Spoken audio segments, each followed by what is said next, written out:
Hola chicos, ¿cómo están? Bueno, esta clase vamos a trabajar sobre propiedades periódicas. La semana pasada les dejé la teoría para que hagan un resumen y lo transcriban en sus carpetas. Esta semana les voy a mandar la explicación, ¿sí? Antes que nada, tenemos que entender que las propiedades periódicas son las características que poseen los elementos según su ubicación en la tabla periódica, ¿sí? Primero tenemos que recordar que el modelo atómico actual plantea que el átomo está formado por un núcleo y por orbitales, ¿sí? Por ejemplo, acá tenemos el 1s, el 2s, que tienen formas esféricas, pero como es en el nivel, los niveles van aumentando, van siendo más grandes, ¿sí? Acá tenemos el 3s. Y después tenemos el 2p. Entonces, un átomo, ¿sí? Tiene un núcleo y los electrones están en los orbitales. Al entenderlo de esta forma, ¿sí? Tenemos un núcleo que tiene una carga positiva y están todos los protones ahí concentrados. Y después lo que tenemos son electrones distribuidos en niveles y en orbitales.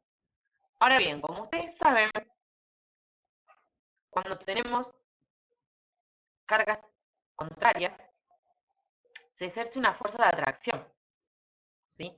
Es decir, que el núcleo que tiene positivo atrae a los electrones. A la fuerza de atracción que produce el núcleo sobre los electrones, la vamos a llamar carga nuclear efectiva. Entonces, la carga nuclear efectiva es la fuerza de atracción que genera el núcleo sobre los electrones.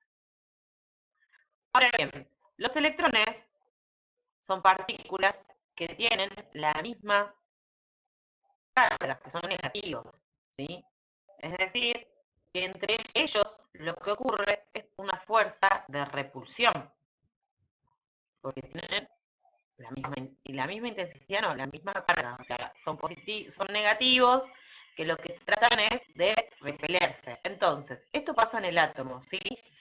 El núcleo está tratando de atraer a los electrones, que a esa fuerza la llamamos carga nuclear efectiva, y a su vez los electrones están tratando de repelerse, que a esa fuerza la llamamos fuerza de apatallamiento.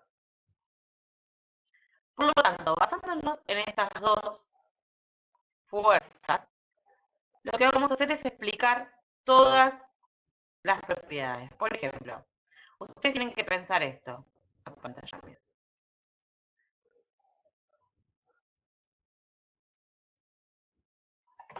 Tienen que pensar esto.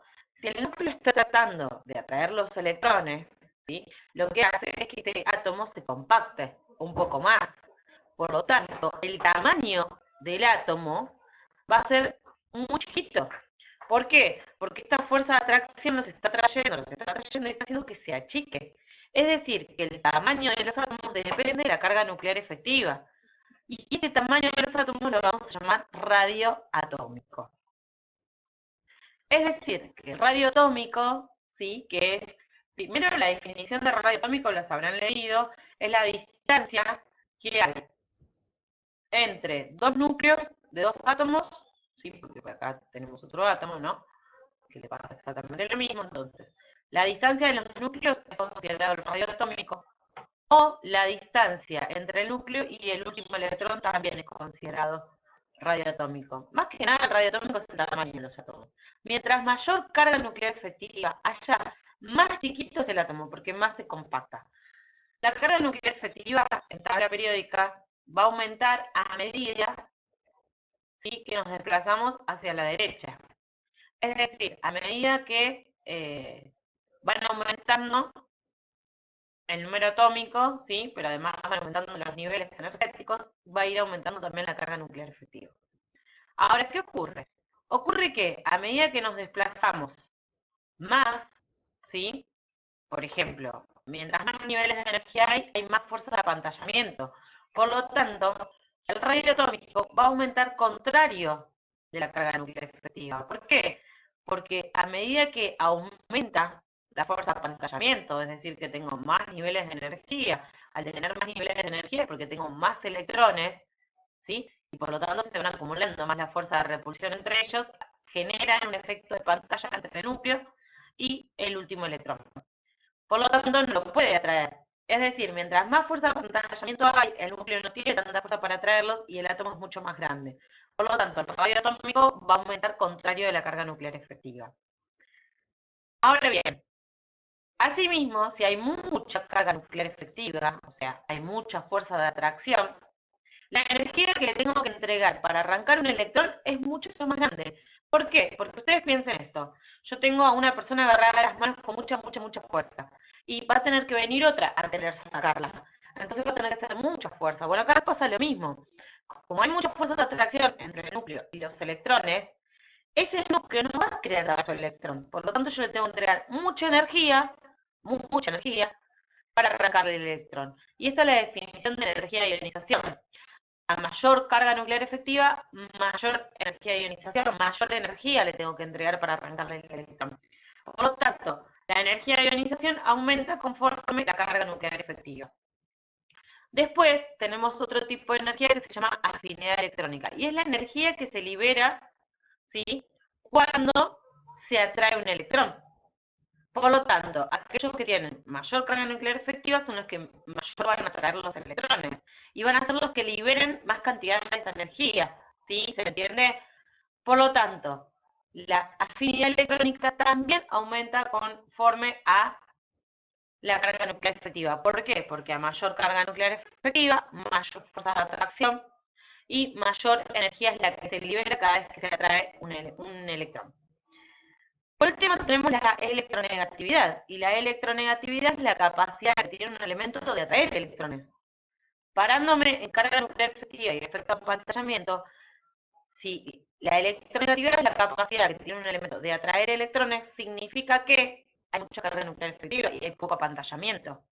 Por lo tanto, la electronegatividad también aumenta en tabla periódica como la carga nuclear efectiva. Bueno, estas conclusiones tendrían que haber llegado a ustedes con los PDFs que les dejé la semana pasada. Si no, lo vuelven a releer. Acá tenemos una reseña histórica de la tabla periódica, cómo fueron ordenándolos a los elementos. Obviamente, hoy sabemos que se ordenan a partir de número atómico creciente, es decir, que la cantidad de protones que tienen son los que me van a condicionar ese elemento con las propiedades que les corresponden.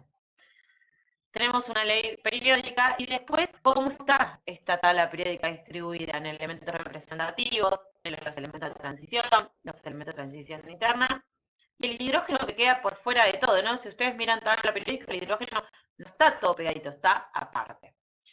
Después, cómo está distribuido en grupos y periodos. ¿Qué significa que sean los periodos? ¿Sí? Recuerden que es el nivel de energía.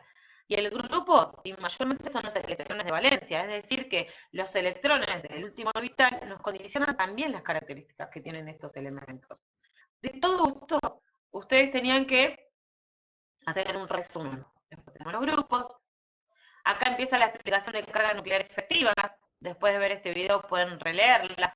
Estas partes como que no es necesario, sino que es la carga nuclear efectiva y cómo aumenta y disminuye a lo largo de un periodo y a lo largo de un grupo. Traten de no usar derecha e izquierda, sino justificar por qué crece así o decrece así.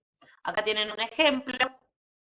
Después tenemos el radioatómico, ¿sí? En los dos PDFs tienen los mismos temas, pero uno tiene más colores o tiene otra explicación que quizás es más sencilla.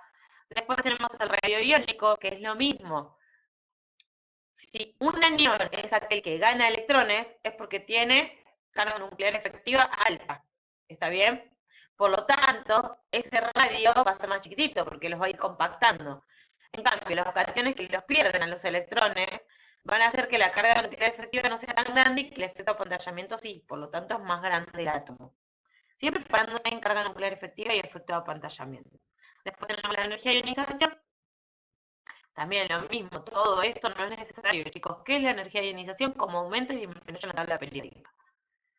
Después tenemos la afinidad electrónica, lo mismo, acá hay gráficos, pero no se los voy a hacer copiar. La electronegatividad. Y después caracteres metálicos, no metálicos y semimetales. Bien, con todo este resumen que armaron ustedes, acá tienen un resumen también de propiedades periódicas, fíjense que están las flechas, y acá sería la estructura de la tabla.